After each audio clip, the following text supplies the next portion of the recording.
Thank you, Dara, for joining us again today and for part 2 of family engagement.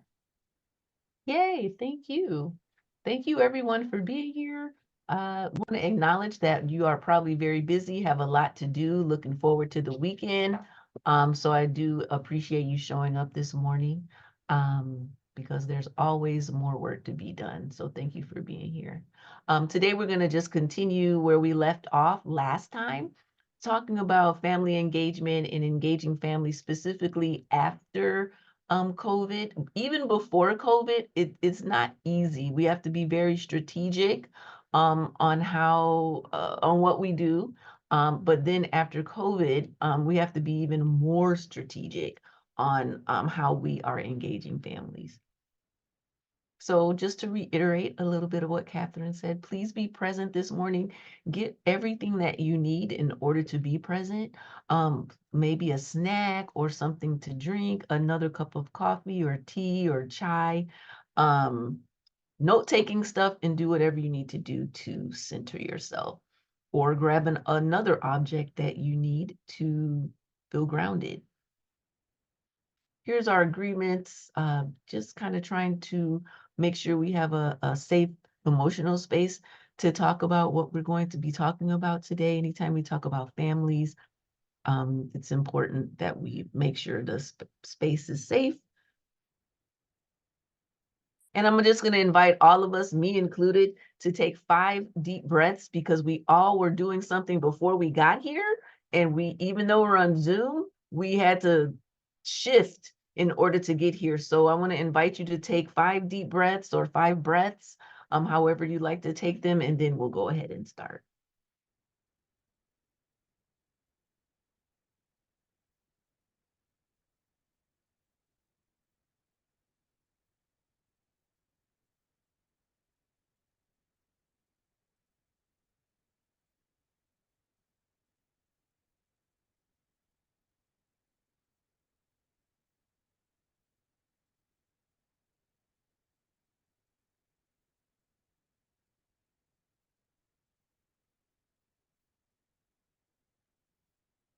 Okay, thank you. I hope that helped get you a little bit grounded and centered. So just want to briefly introduce myself again for folks who weren't here maybe the first time. This picture I'm Dara Griffin. I'm a family and community engagement consultant and trainer. I'm also a mom and a wife and a daughter and an auntie to a lot of nieces and nephews. This picture on the left is right after I had my last son who turns 18 in less than a month. So this picture was almost 18 years ago. And this picture on the right is my family in 2021. So I need to update this a little bit, but these are my 3 sons, Levi, Elijah, and Noah. And then this is my husband, Greg. So I've been a parent for most of my adult life. My oldest son will be turning 25 in a few days. And so for 25 of my 50 years, I have been a parent. And I've experienced a lot in my parenting life, a lot of the systems that our parents have to navigate. And so I'd like to bring my actual parenting experience into the trainings that I do. So now I'd love for you all to introduce yourselves. So if you would say your name, your pronouns. We're going to go into breakout rooms to do this. Your name, your program, or your pronouns, I'm sorry. Your program or center, organization, FRC, school, or CBO. And then one thing you love about what you do. And then the last question is, what song or artist, when you were a kid or teenager, brings back positive childhood memories? So we're going to go into the breakout room. We're going to have about 3 people per breakout, 3 to 4. And then you're going to be in there about 5 minutes. And please take turns answering the introduction question.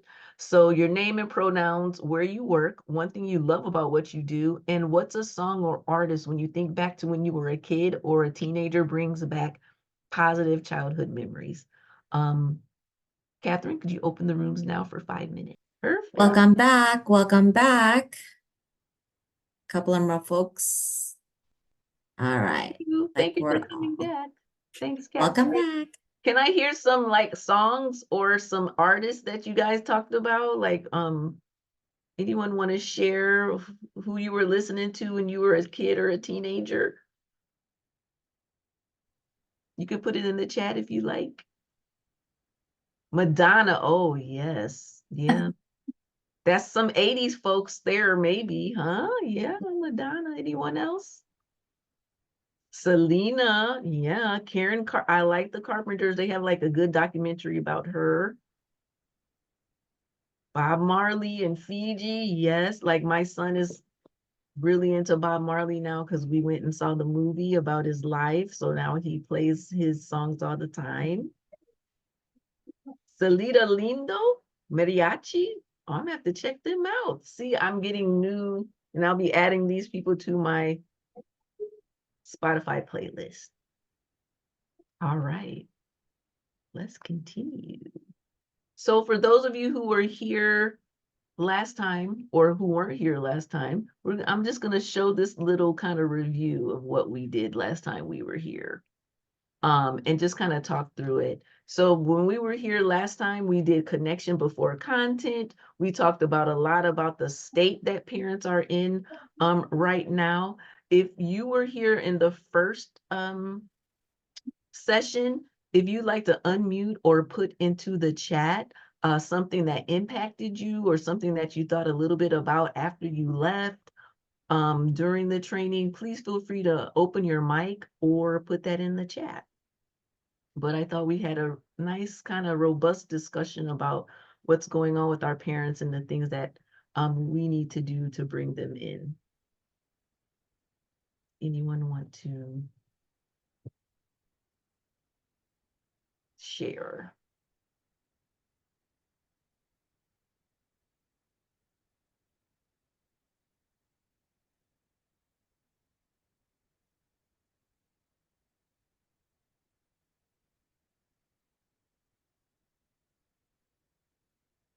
Melanie, I see you unmuted. Did you want to say something?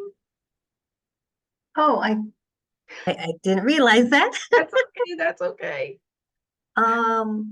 So why do I want to engage with my families that I serve?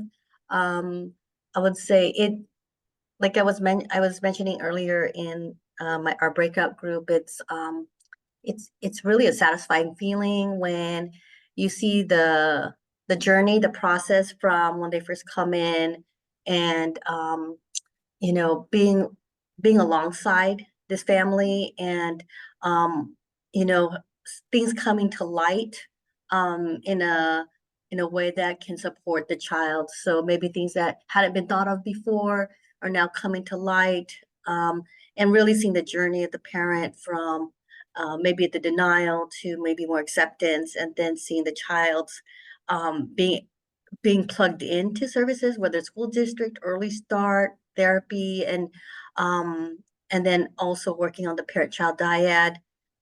That's also really cool to see that, and just the trajectory of the child going down a different pathway that can really support them, the family and the child, I would say. Yeah. Melanie, thank you. I want to lift up what Donna put in the chat. She said before COVID, we could reach out a couple times to reach families, whereas now we may need to reach out several more times. I agree, right, Donna? Like I did a training here, protective factors training. It was 2 days. I had about almost 50 people register. But then I called every single person and texted every single person that registered more than once and to check in, like, are you still coming, right? So I think if a lot of touches, a lot of more contacts are required for us to get people in the door. So much is happening that is easy to forget. Like I forgot I was invited to like a housewarming that was in January. I RSVP'd for it and I didn't remember it that it happened until March. Like I literally didn't even remember it until March that I was supposed to go to this. And so it's an indication of like the amount of stress that we're under, and then kind of all the things that we're doing. So thank you for those answers. So what we're going to talk about today is the World Cafe approach. We're going to experience the approach a little bit, and then we're going to break the approach down. And so what you see here is a graphic representation of the elements of design for the World Cafe approach. Have any of you heard of parent cafes or world cafes or community cafes? All of those methodologies come from the World Cafe. And so we're going to experience that this morning, and then we're going to talk about those elements, and then we can talk about how we can include some of these elements in our engagement with families. So I want us to talk about, we're going to go into our cafe space now, taking care of ourselves. How many of you feel like you could maybe do a better job at taking care of yourself? So give me a reaction, raise your hand, something if you feel like, yeah, I can improve. This is an area where I can improve. And so we tend to, or when I do this topic, everyone pretty much agrees that, yeah, I can do a little better. And so we're going to talk about taking care of ourselves today. So for the cafes, we have specific agreements. So the space is emotionally safe. And if we were together, we want to make sure that the space is also physically safe for parents and caregivers to be able to feel like they can say what they need to say. So speaking from our own experience, please use I statements, listen attentively, please do not interrupt. No judgments, positive or negative. The space is not a space to judge others or even to judge yourself. Do not give advice. Instead of giving advice, share your experience, use your I statement, share your story. Confidentiality, what happens in Vegas stays in Vegas. What happens in the cafe stays in the cafe. We don't share the stories we hear in the cafe, but we do share what we learn up from the stories and what we've learned from the wisdom, the collective wisdom that's in the space. And then we ask that you try as hard as you can not to multitask. Does everyone agree to the agreements? Just give me an indication. Thank you. All right. So I have a little story. I like stories. How many of us like stories? I love stories. I think it's something about being older too. Like you like hearing stories, you like telling stories.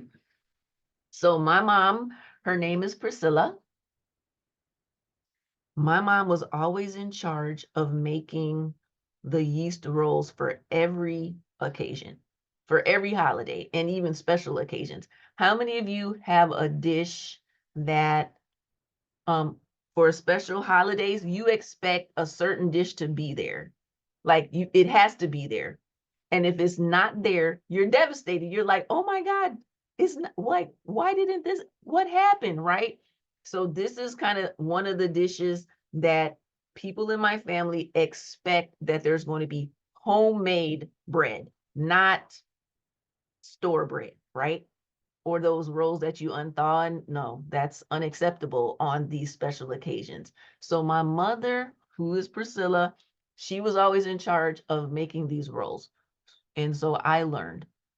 So now I'm in charge of making these rolls now. And so we were making them together for a holiday a few years ago. And anyone, how many of you are like to bake?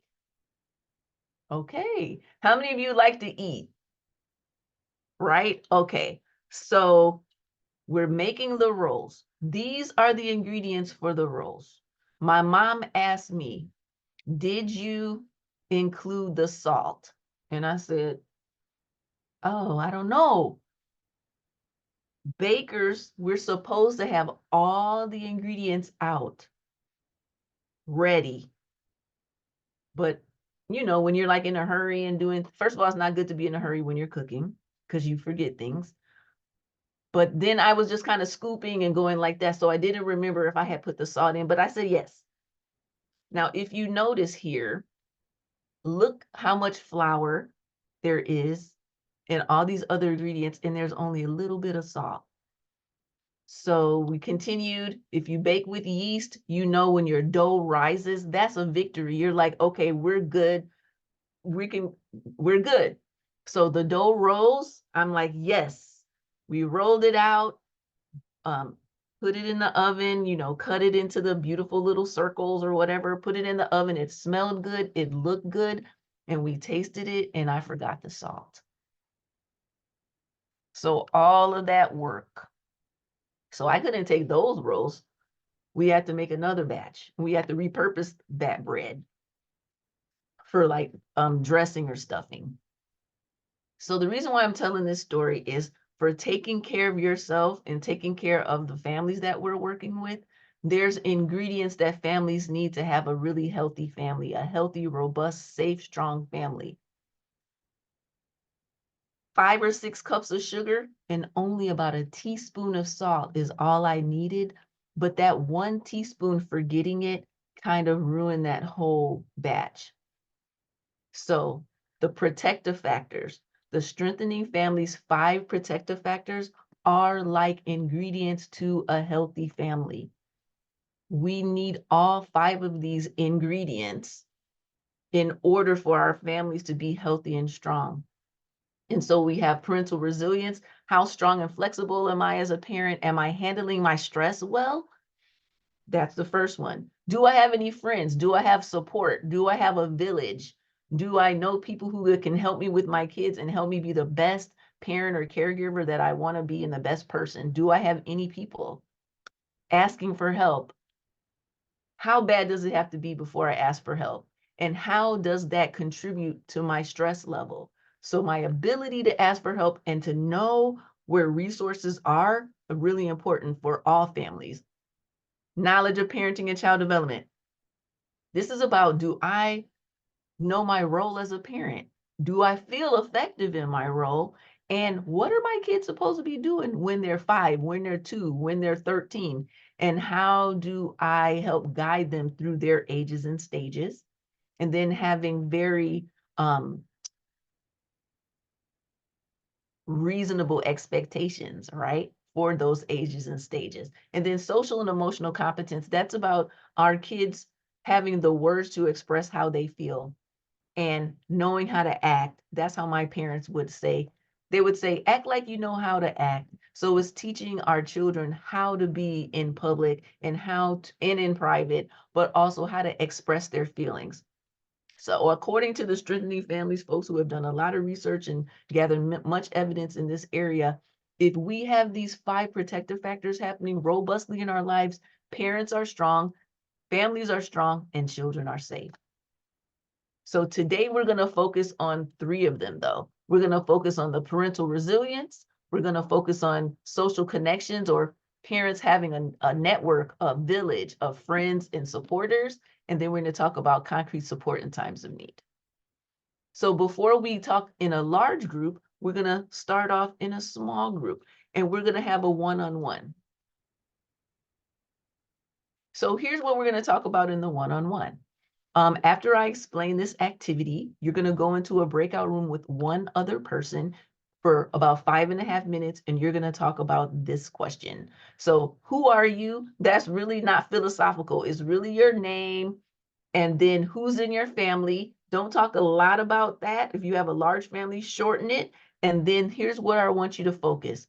Think of a time you faced something truly challenging. It doesn't have to be like the worst time in your life, just a challenging time. What happened?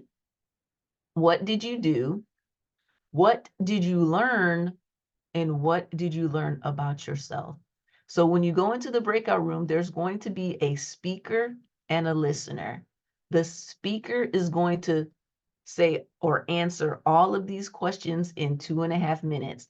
Listener, all you can do is listen. You can't ask clarifying questions. You can't say, oh my God, that happened to me too. You can just listen and show that you're listening. After 2.5 minutes, I'm going to ask for you to switch. The listener will become the speaker and the speaker will become the listener.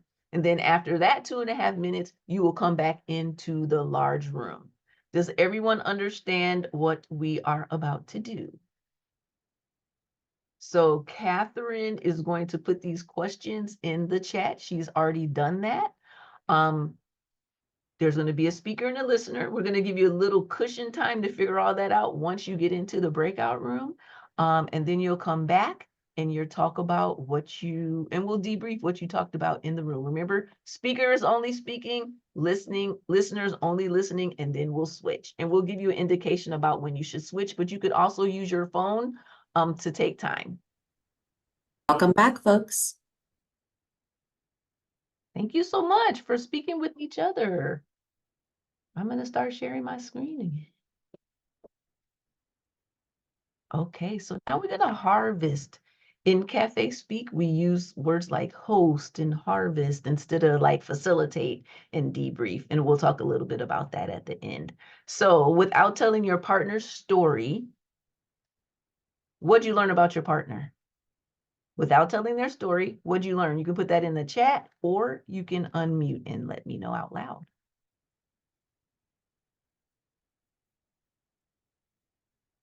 I learned that my partner is very brave and resilient. And yeah, they're super mom. Oh, wow. Thank you. Who else? What'd you learn about your partner? And I would love to hear voices if you would, please. What'd you learn about your partner?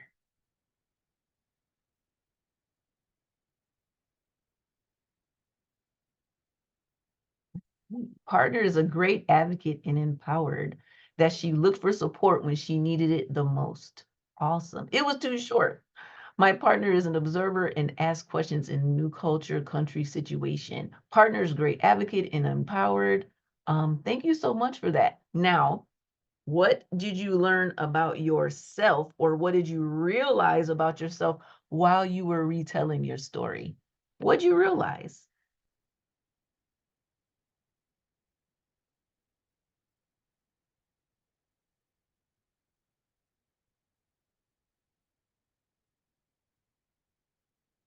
I realized that I've had a lot of challenges, but over the years, but that I'm still here and still happy and still serving and, Very one good. step in front of the other. Yeah. Thank you. Maria For me, go ahead. retelling my story was still a little bit emotion behind it because it was Absolutely. with my child. So it's still some emotion behind it when I was sharing my story. Yeah, the passion. I'm not gonna say that, but yeah, passionate about it. Yes. Thank you. Anyone else? Maria said, I learned my partner can handle stress very well. Elizabeth said it was hard to pick a story. And I learned for me, it is sometimes hard to share personal information. Absolutely, right? Now, tell me, what was it like to speak for 2.5 minutes without someone interrupting you? How did that feel?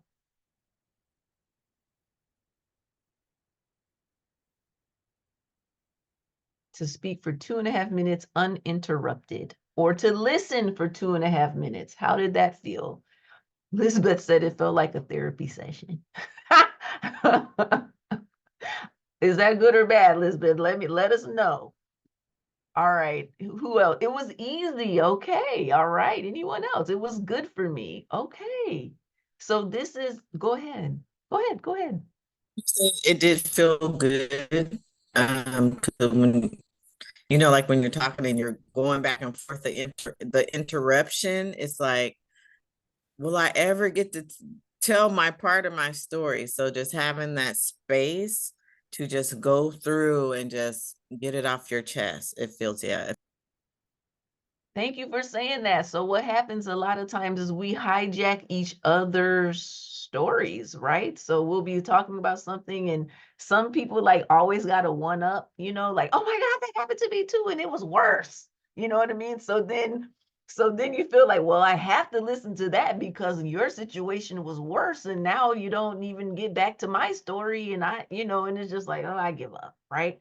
And so this is an active listening exercise, and it's really about how do we calm our own curiosities and everything down to really be present with the other person that's telling their story. So this is an active listening exercise, really just getting us ready to go into the next phase of the cafe, which is the cafe conversation. And we also cut you off because we want to get you into a talking mood. So now you felt cut off and now you're just ready and rip roaring to talk, which was the point of the one-on-one. So thank you. I'm glad that everyone had a positive experience in there.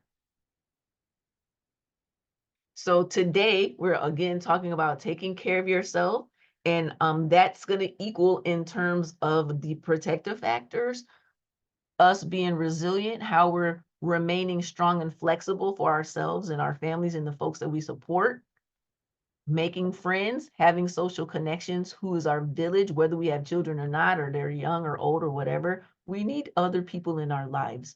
And then concrete support in times of need. How are we asking for help, and what does that mean for us in our life? So if we're doing these three things, we're taking care of ourselves. So here's our first cafe conversation. Catherine is going to open up rooms for us. We're going to be in a couple of breakout rooms, and here's what we're going to talk about. How do you stay strong and flexible for yourself and your family? What do you do? And then what else could you be doing, right? So you're going to go into a breakout room for about 10 minutes, and you're going to talk about what are you doing to stay strong and flexible for your family? What do you do, and what else could you do? So I'm going to stop sharing momentarily. Catherine's going to put a screenshot in there, and then I'm also going to put the questions in the chat, and then the breakout rooms will open, and you'll be in there for about 10 minutes speaking to each other about what are you doing? How are you staying strong and flexible? So I'm going to turn it over to Catherine to open the rooms now. Okay, thank you for coming back. Hopefully you had a great conversation. So what we're going to do now is going into our second round of cafe conversations, and I'm going to show you your question. I'm going to share my screen. So this round is be on the concrete support protective factor. Concrete support in time of need. So how comfortable are you asking for help? How bad does it have to be for you to ask? And what keeps you from asking for or getting help? So we're gonna just have 2 breakout rooms this time. You're gonna have about 8 minutes to speak about this question. And as providers, people who are providing services and help to individuals and families, how good are you at doing it? So that's what I want you to talk about for the next 8 or so minutes. Thank you, Catherine, for opening the rooms. That must have been good conversation because folks were talking the whole time. I can't wait to hear. All right, so this is our cafe conversation number 3 coming up. So this one is the make a friend, social connections question. So what makes you feel welcome, safe, and respected in a relationship? It doesn't have to be just a romantic relationship. It can be any relationship. It can be friendship, kind of like it could be romantic too. It could be like between coworkers. How are relationships in general with other humans? And what are the respect rules? So what are the respect rules, and what makes you feel welcome, safe, and respected in a relationship? You're going to go back into the breakout rooms for about 10 minutes to talk about this one. Cafe conversation number 3. See you in 10 minutes. So remember, earlier I told you in Cafe Speak, we talk about the harvest. What were the seeds that were planted as a result of the questions that were asked? And your answers are the harvest. So I'm going to show these questions just for a moment, and then I'm going to stop sharing and put them in the chat so we can see each other as we answer. How were your conversations? What aha moments did you have? What did you notice? And what from the conversations are you going to take with you? So I will put those in the chat. And I'd love to hear your responses. How were those conversations? How were the questions? Were they hard? Were they easy? Did they provoke thought? One thing I noticed was in the last group, the respect, what are the respect rules or what makes you feel welcome, that the four of us had pretty similar. There was a little bit of variation, but I think that idea of, you know, being valued and respected as an individual, being heard, listened to, not judged, being able to have a difference of opinion without being considered a bad person or, you know, or vice versa. Those were some of the things that, you know, were sort of a theme, I guess I would say. I think the conversations were good. One of the things I'm going to take with me about these cafe conversations was some of the comments made in the first one, just about how nice it is to be listened to and not interrupted. You know, I think that that's good for me to remember, because I do tend to interrupt, and because I'm a talker, and you know, but I want to be able to give people that, and I think it's important. It's also part of respect. Thank you so much, Donna. Who else? What are you taking away from these conversations this morning? What I noticed is that a lot of us find it easy to ask for help at work, but when it comes to our personal life at home, that can be quite challenging. Um, I found that quite interesting. It's so interesting. Can you tell me how to pronounce your first name? It's Shakri. Shakri. It is very interesting. As providers and helpers, help givers, some of that's just who we are, and it is also our work. And we may say things like, oh, why didn't you ask sooner? Or we encourage others to ask for help, but we don't take our own encouragement around this area. It's a very interesting dynamic. Yeah, it definitely is. Who else on the help question? Concrete support in times of need. What are you taking with you? Feel free to put in the chat as well.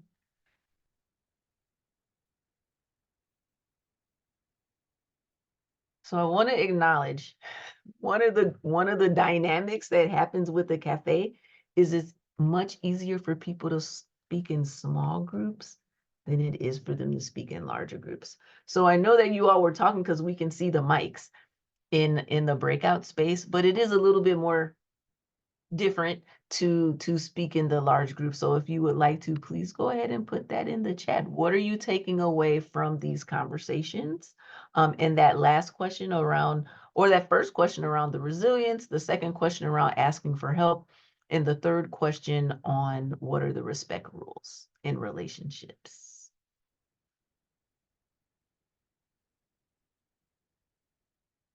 And I'll wait for a few seconds for some chats or from someone to unmute.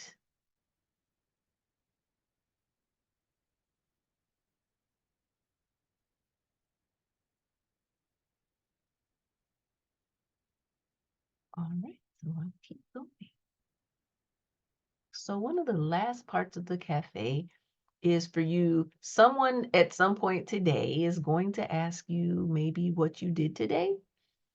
And if you said, oh, I experienced a World Cafe on a Zoom, and they say, what was that like? If you only had one word to answer that question, what would your word be and why? And so what I like you to do is share your one word, but I'd love for us to be able to do it as a word cloud. So how many of you have your phones readily available? All right, you can scan this QR code and put your word in, or you can go to this link that we'll be putting in the chat on your computer and put your word in. So as people put in their words, we're going to see that what just happened. So now we will have our word cloud come up for how this experience was for you today. Your one word for how you felt in the space today.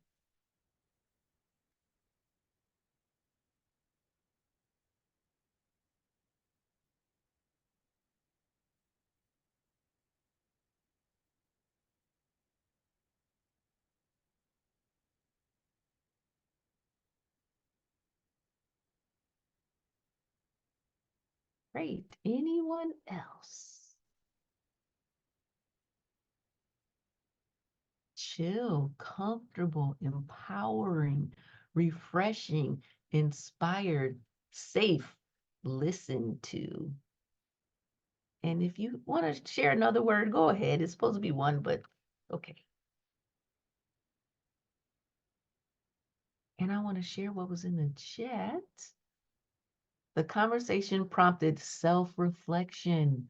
I realize it is tough to ask for help and support, especially when I don't have a strong relationship with them. Yes, thank you for sharing that, Anna.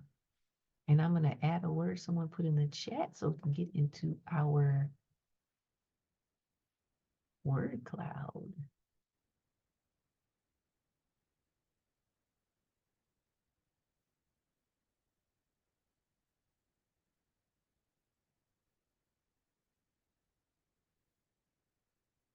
Awesome.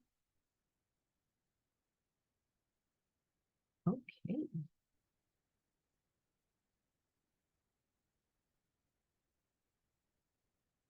I love how as it just comes and you just see the words. So thank you for sharing. I would say that this would be our qualitative data for the time that we spent together in those cafe conversations. So you just experienced cafe on Zoom. Of course, in person, it feels a little different, but it is also possible to have a positive experience as in a cafe on Zoom, as you just experienced. So now I kind of want to take some time to just hear any thoughts that you have about the process you just experienced. Do you have any questions or any thoughts about the process that you just experienced, the World Cafe process?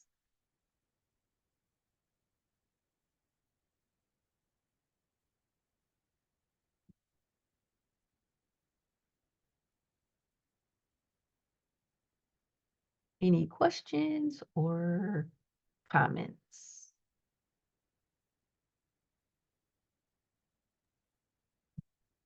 Actually, I do have a comment, Go Dara. ahead, please. What I find nice about this experience is that it gives us time to reflect. Oftentimes in our day-to-day work, working with families, working with providers, working with community, and all the other tasks that are part of our day, sometimes we don't get to sit and pause and think about some of the conversations that we're having with folks, with each other, with colleagues, even with our families. So I think this creates that space to kind of, think and reflect a little bit. So I just want to say I appreciate that. Absolutely. Thank you. Anyone else? Okay, so now what I'm going to do now is first I want to let you know that we will be putting into the chat and in the resource folder, there's a document called Cafe to Go. It is in English and it is also in Spanish, and it really kind of like breaks down the elements of the cafe process, which I'm also going to do when I start sharing my screen. If you have any questions about any part of what I am sharing now, please feel free to stop me and to ask those questions or put them in the chat. So the cafes are organized with several design elements. These are the first four, and then I'll show the second four. But the first four, the first one is setting the context. So why are we bringing people together? What do we want them to feel once they're there? And it's a holistic view of why we're bringing them together, and what we want them to feel or what we would like them to walk away with after they finish the cafe. So a lot of times there's a lot of information that we want to give parents, or that parents and caregivers require and that they actually need. However, is that the like the overarching reason that we're bringing people together? And so having an overarching reason that is compelling to bring folks together is really part of setting the context. Why are you bringing people together? What's the purpose and who needs to be there? The second of the elements is creating hospitable space. So this goes back to the language of the cafe world, or the cafe approach, which is about hosting versus facilitating. Not saying anything is wrong with facilitating, but if you just think about the difference between hosting a party and facilitating a party, how does that sound to you? If anyone would come off mute or putting in the chat, the difference between hosting and facilitating. I feel like hosting, you're more welcoming, you're ready to be acknowledging members as they're coming. You have a greeter in there to assign in where they will be sitting, or going around the atmosphere of the venue where the places will be, or something like that. But then when you're just facilitating, you're just in front, navigating the material, I guess, Right. without that piece of engagement with whoever's coming. Absolutely. And I want to just make clear, I'm not saying anything is wrong with facilitating. I'm saying that when we are facilitating, it's a certain mindset. And then when we're hosting, it's a certain mindset. And we want to engage families. We might need to merge those mindsets, even if there's information that families need. How can we facilitate that information while having also a hosting mindset? So a hosting mindset puts us in, how are people feeling? What does my invitation look like? Right? We'll talk a little bit about that in a moment too. Is this physical space safe and inviting?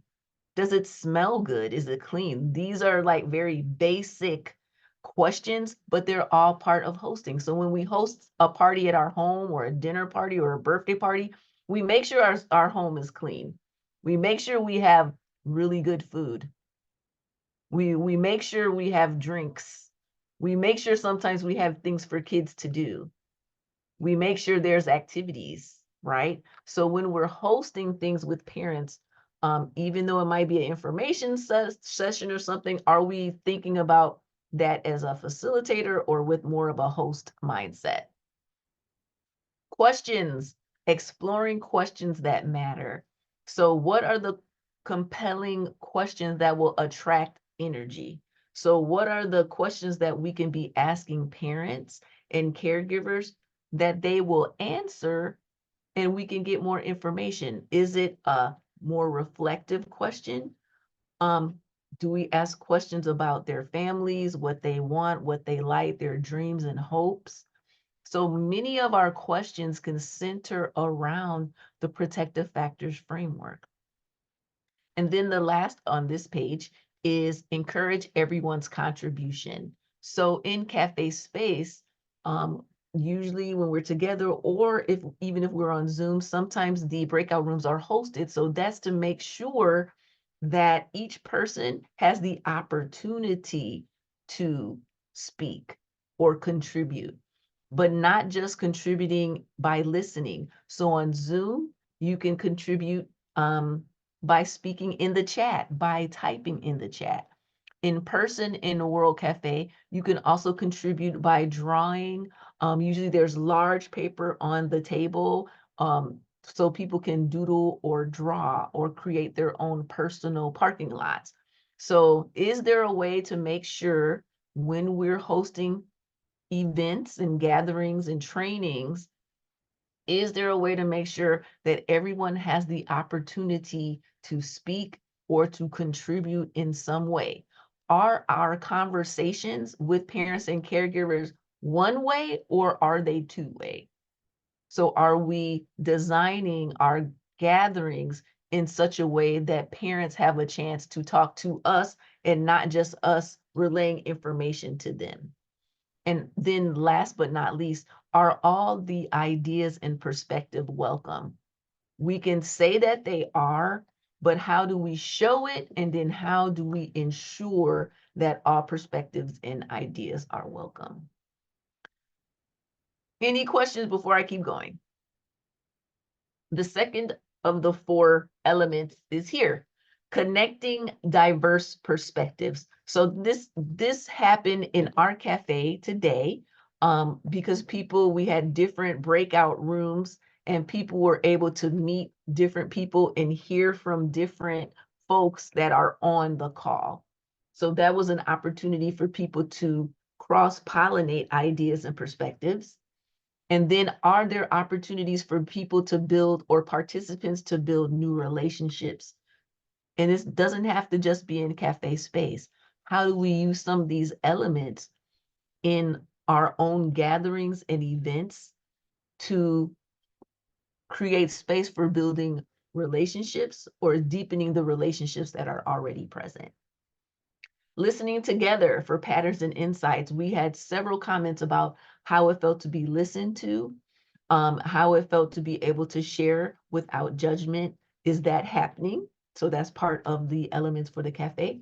And then sharing collective discoveries. That is in our harvest. When we harvest and talk about what we are taking away from our conversations, and even with the one word, that is us sharing collectively what we reflected upon in the cafe space and what we're going to be taking with us. So what are the methods that we can use during our gatherings, events, trainings, where we can share out the information about what people learned or what they're taking with them? And then last but certainly not least of all the elements is that it's important that we're able to have some fun in each of our gatherings and events. There is a shortage of fun in many of our lives. And if we're able to start with a fun check-in or end with a check-out that would elicit fun, positive feelings, that's very important. How can we create events where fun is the purpose, or there's some fun infused inside of our agenda, or a part of the elements of design that we're creating for our events and gatherings? I also like to call many of my events gatherings instead of meetings. It's just a different energy, a meeting versus a gathering versus an event. Any questions about these 8 elements? Any comments about these 8 elements?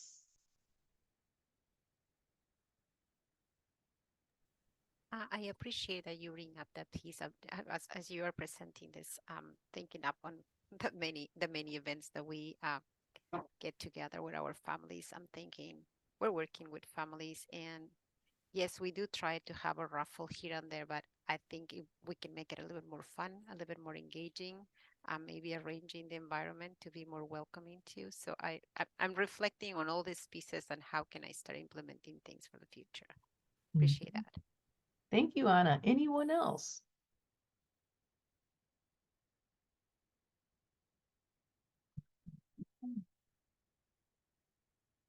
So in the last training, I presented on a couple of frameworks, a couple of family engagement frameworks.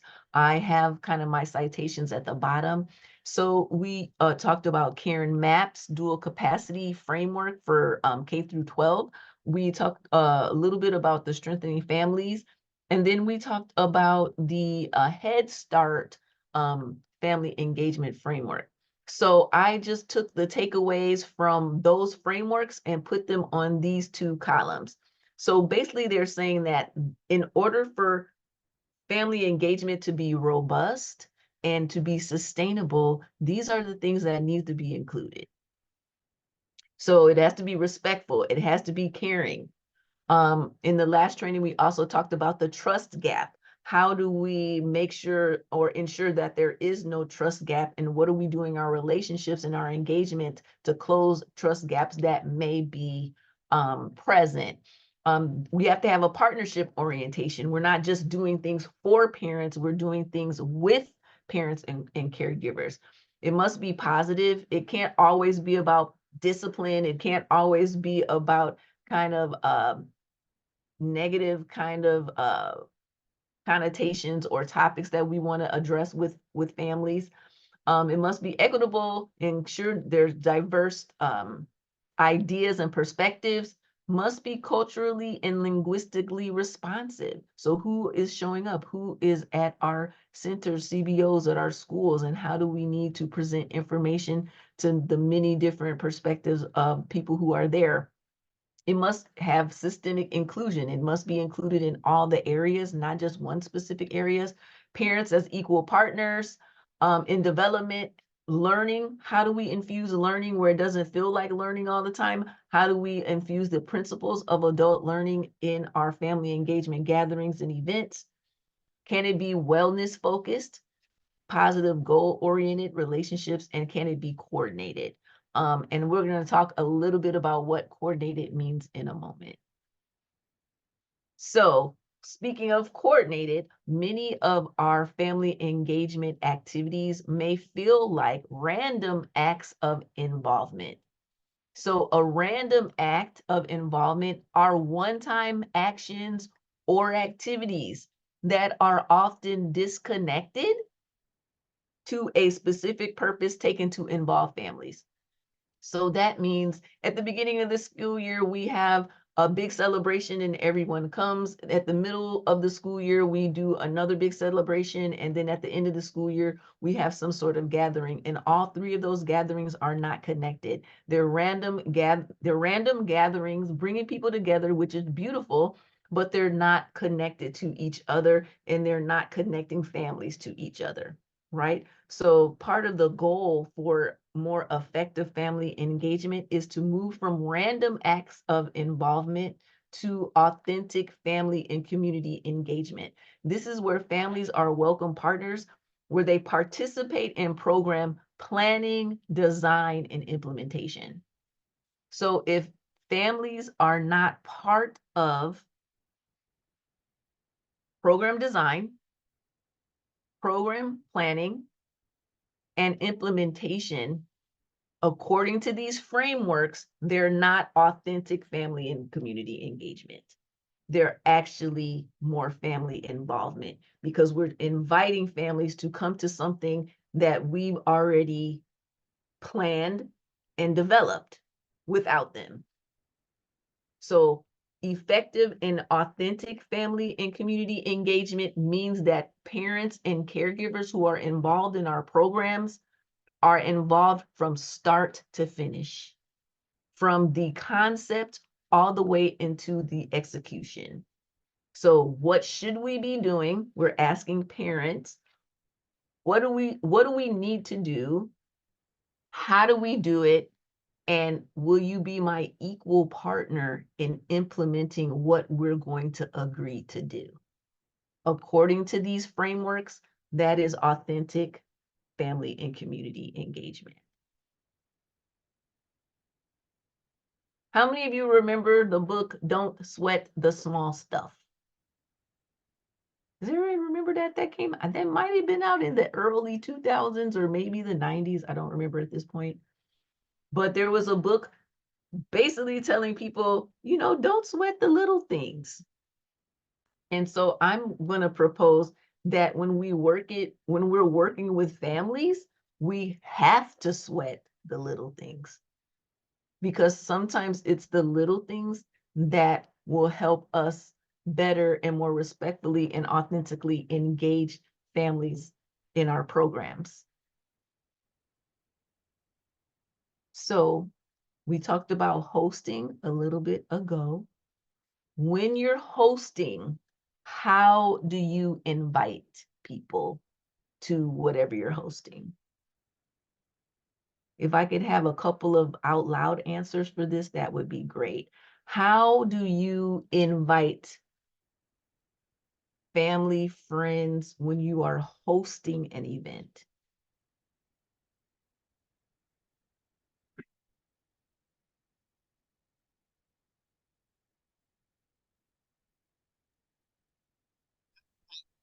text message, in person, because I try to do it like at the planning, like you said, at the planning stage of like my creation, like, oh, this is something I want to do in a couple of weeks. Because I know I mean, everybody's working, kids, family, so I understand that. So the creation part and saying, oh, do you think that would be a good idea? Is this something you think you would enjoy and you would come to?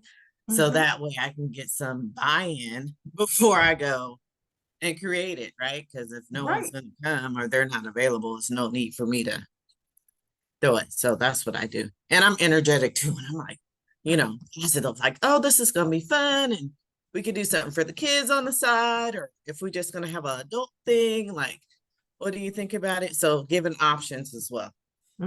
Thank you. Who else? When you're hosting something personally, when you're inviting friends and families, what are you doing? How are you inviting them? What does that look like?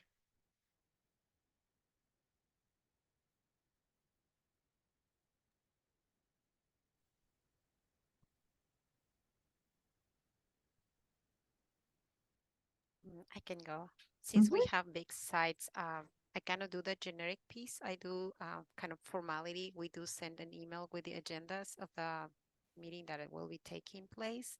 The individual centers kind of post the flyers, we're inviting them to the event, and furthermore, the staff starts communicating with families, letting them know we have this event, giving their option the hours. But at the beginning of the year, we kind of do a survey to tally up what is the best time for them to be having meetings and so on. So we kind of use it that the average of those proposed times. So we try to rank up those ones to have the best participation of them. Thank you for sharing. The last time you attended an event, how were you invited? It can be a personal event or a work event. No, let's stick with personal. Last time you went to a personal event that had nothing to do with work, how were you invited? By text. By text, okay. Anyone else? How are you invited? Text. Text too. Text is, hey, where we are. Verbally and a virtual invite text. Right. So a lot of times people will show up or not show up based on the invitation. When is the last time you got a really nice physical invitation in the mail? Do you feel special when you get a very nice physical invitation and it's addressed specifically to you versus a huge group text? Does it feel more personal when you get an Evite or a beautiful physical invitation versus this is going out to 200 people? So the art of invitation is about thinking, how are we personally inviting individual families to our gatherings and our events and our trainings? A flyer is not personal on a listserv. However, an email with a little hello, how are you doing? It was nice to see you the other day. How are the kids? With the flyer is a personal invitation. So I want us to think about, as part of hosting mindset and mentality, how are we inviting families into our programs and additional activities that we would like them to be a part of? So the art of invitation is really, really important. How are we inviting? Physical save the dates are more personal too. That's right. Anytime we get mail, it's more personal. And I don't know about you, but most of my mail is junk and bills. When I get an invitation, I'm not getting many invitations in the mail. I'm getting a whole bunch of junk mail and a whole bunch of bills. So those physical invitations actually stand out.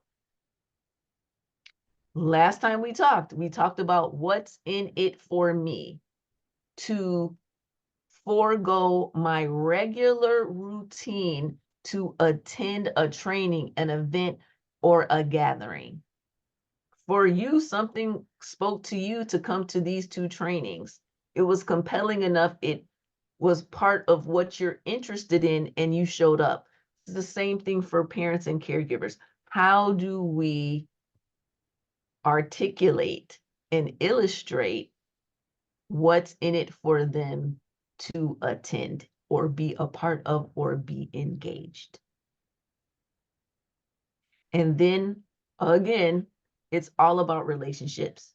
So what are we doing to enhance, to build relationships, trusting relationships with the families that we'd like to observe or to, engage?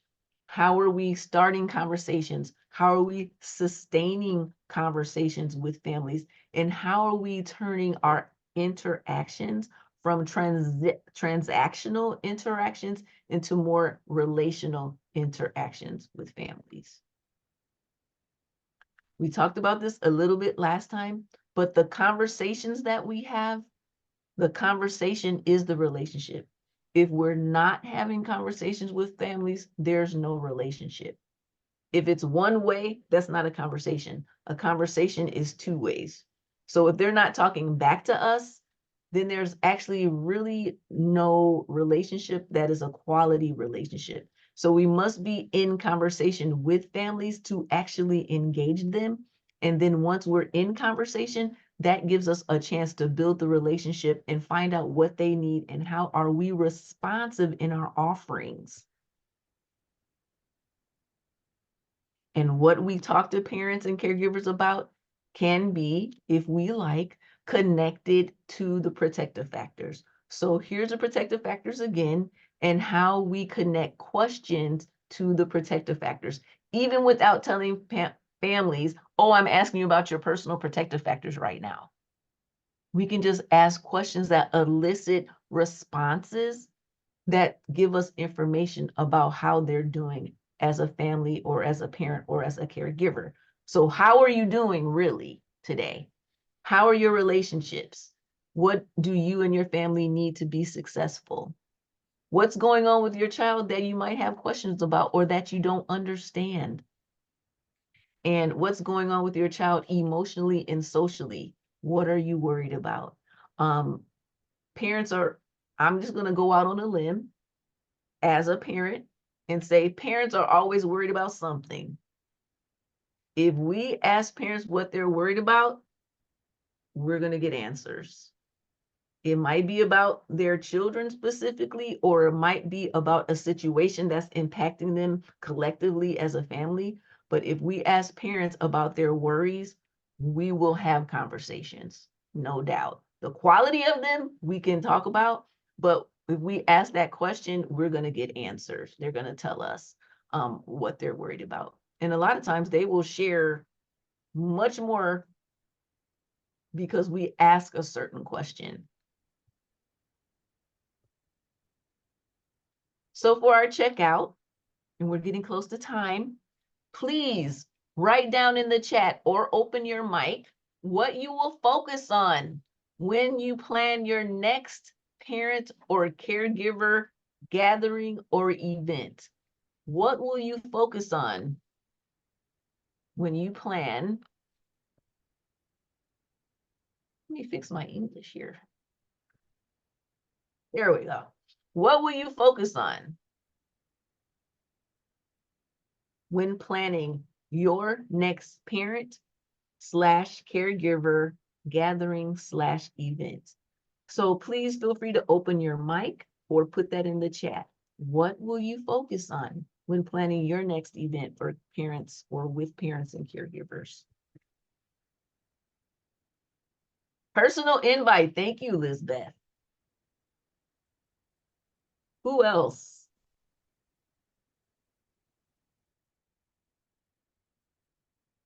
Olivia, I will focus on families' individual needs since everyone is different and has different needs. Thank you so much, Olivia. Who else?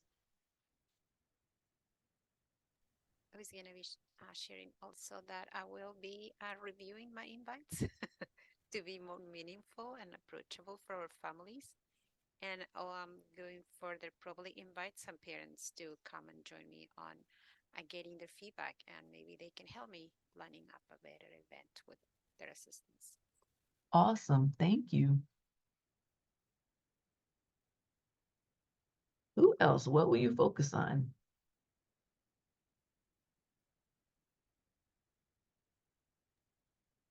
For me, because right now, and I've been observant of this doing the IFSP meetings with my families and stuff.